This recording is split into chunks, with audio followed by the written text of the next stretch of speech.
Hello everyone, welcome back to my channel. My name is Alice Newa. Please feel free to like, comment, share and subscribe to this channel. I would appreciate it. So in this video I'm going to talk about the pros and the cons of studying in Taiwan. As you know, if you've been following me on this channel, I've been in Taiwan for 2 years now and some months, and I was doing my master's in Taiwan, so I have a bit of experience. So I'm just going to share some pros and some cons, and this is obviously my opinion and it can apply to you, it may not, so please take this video with a grain of salt, let me say that.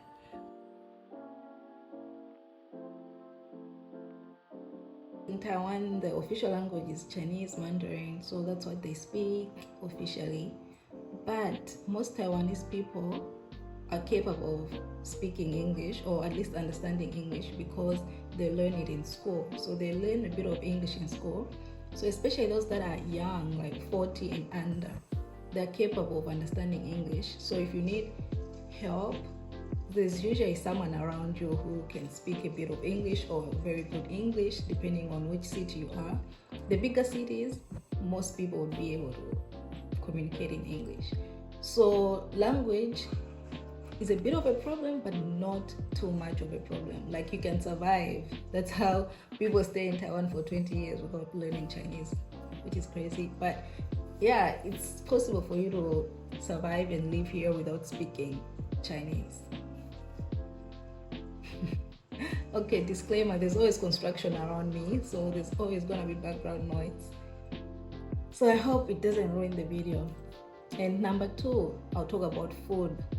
So I find this a bit tricky because I'm African, right? And I find that food in Taiwan is a bit more expensive than back home. But Europeans always say, oh my God, food is cheap in Taiwan.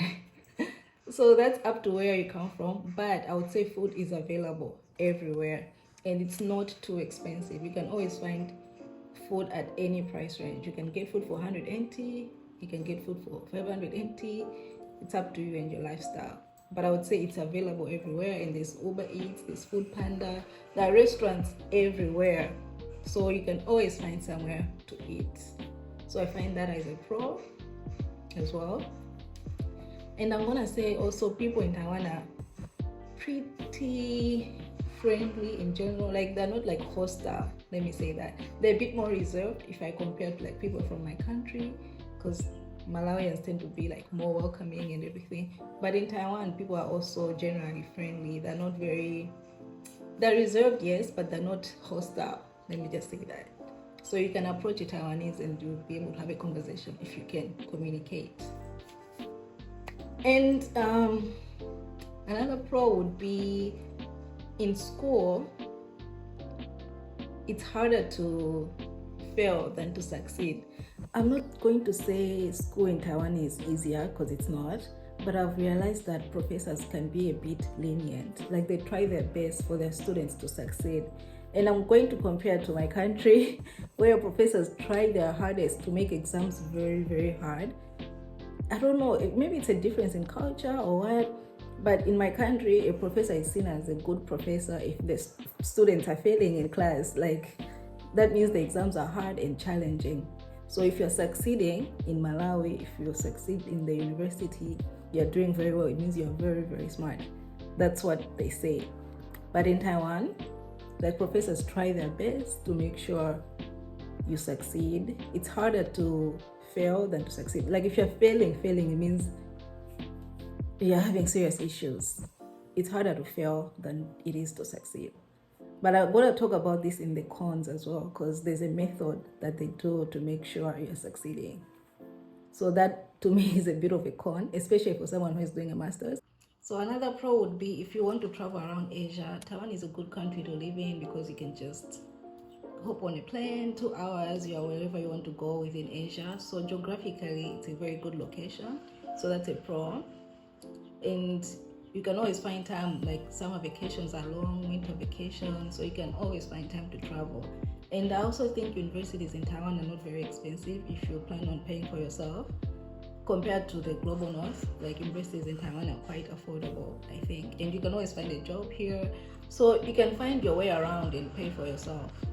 I've also mentioned this in my previous video of reasons why I stayed in Taiwan, but the healthcare in Taiwan is good, and safety, which is a very good thing.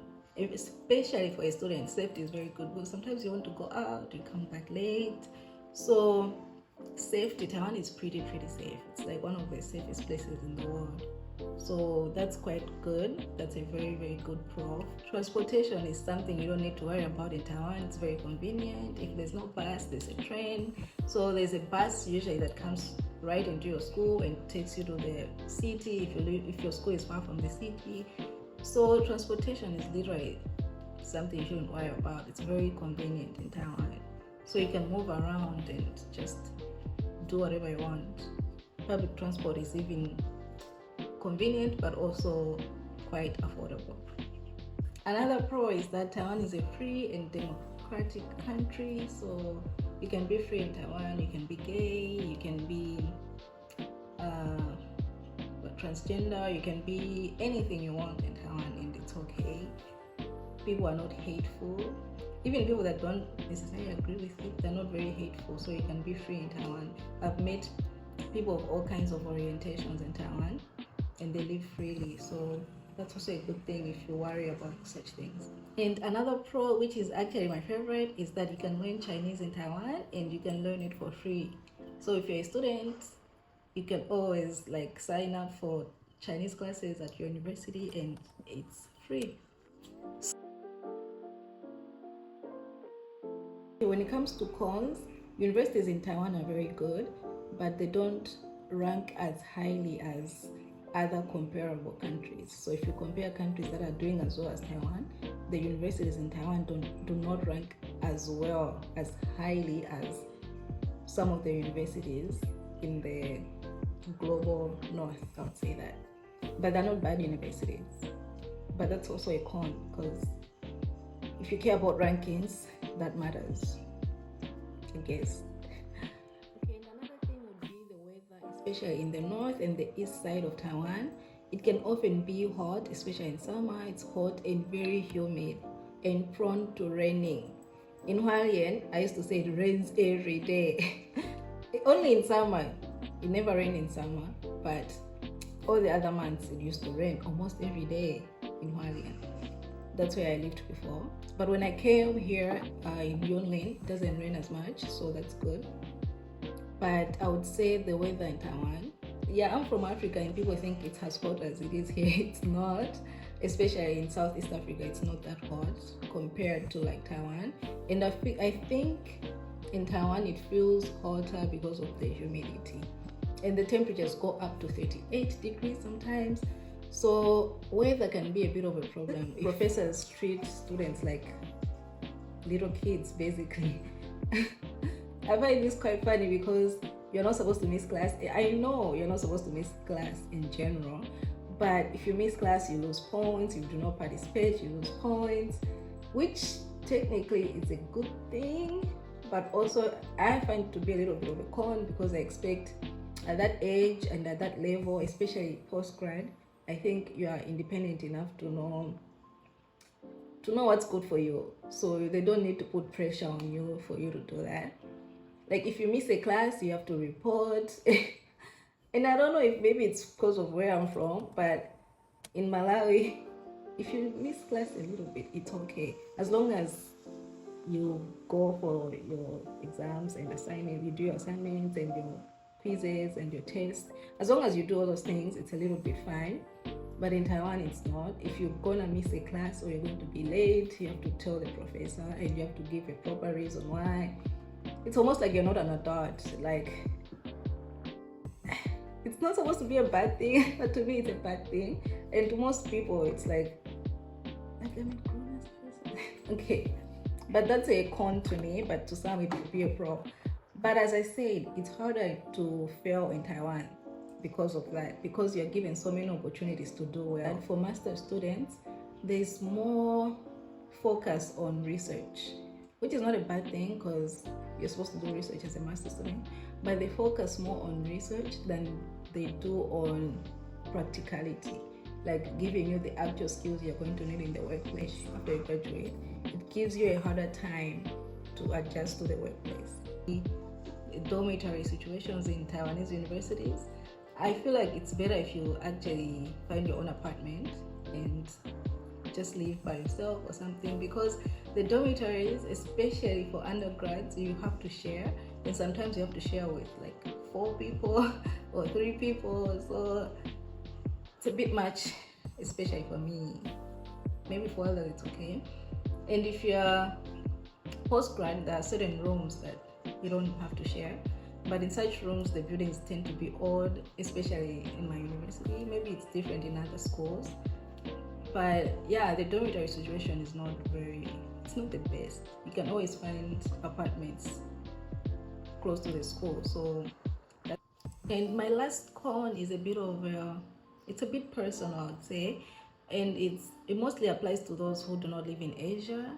If you come from maybe the west or the south, it's a bit far from your country, so you can just like book a flight and go back home in case of an emergency, or you miss your family, or just anything. It's a bit far.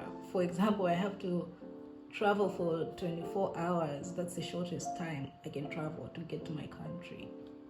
So yeah, to me that is a very big con, but I made the choice to come here, so that's on me, and if you come here, it will also be on you.